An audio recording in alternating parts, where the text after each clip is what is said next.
Now let's look at the process in more complex organisms, the eukaryotes, in which there are membrane enclosed organelles. First of all, higher organisms don't divide just because nutrients are available. For example, our cells don't divide because nutritious molecules are available in the environment. Our blood is full of nutritious molecules. So if that was the criteria, our cells will keep on dividing, and it will be disastrous. That is something that happens in cancers. Our cell division is regulated. Cells in our body only divide when they have received a signal. For example, when we get a cut, special type of cell fragments, they accumulate at the site of cut. These cells, platelets, they stop the bleeding. Additionally, they produce special molecules, platelet derived growth factor, for example. It diffuses to the surrounding tissue, and it allows the cells to divide within the neighborhood. In higher organisms, the cell cycle is divided in interphase and mitosis, or M phase. The interphase has three different subphases: G1, S, and G2. And the M phase, or the mitosis phase, also has two components. Actually, the mitosis itself and the cytokinesis, in which a cell splits into two parts, into two daughter cells. The G1 is abbreviation for gap1. And in this phase, the cells seem to be resting. They are not involved in any activity related to cell division. Although the cells may seem at rest, however, they are actively, their metabolism is active, they're actively pursuing their other activities. In S phase, or synthesis phase, the DNA, the genetic material, is replicated. We look at this in more detail in the next slide.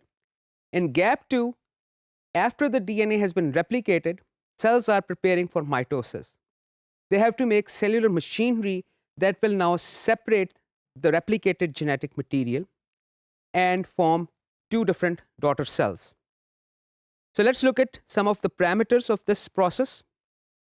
First of all, as I mentioned, cells don't divide just because nutrition is available.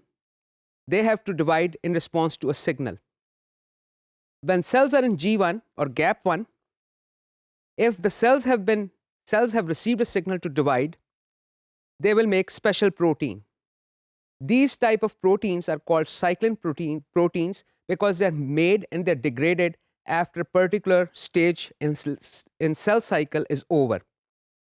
These cyclin proteins interact with another type of protein called cyclin dependent kinase. As the name suggests, these are enzymes.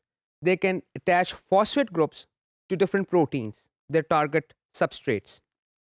However, for this activity, they need presence of cyclin.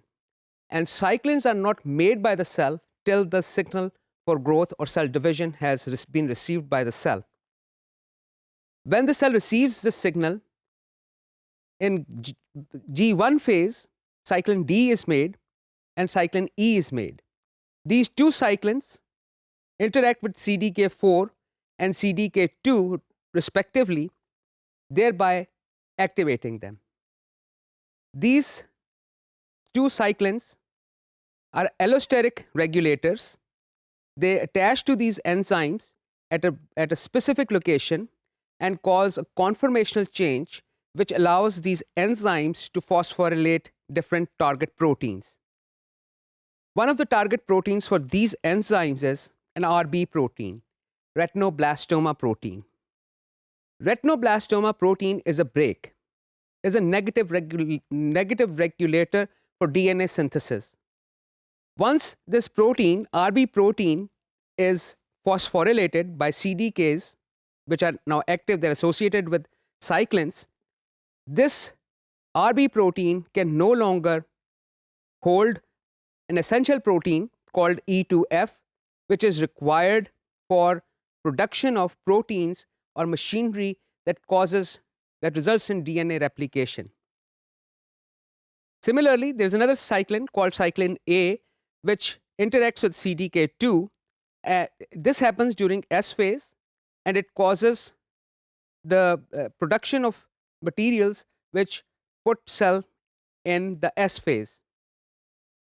The cyclin B and CDK1, they interact at the junction of G2 and M phase.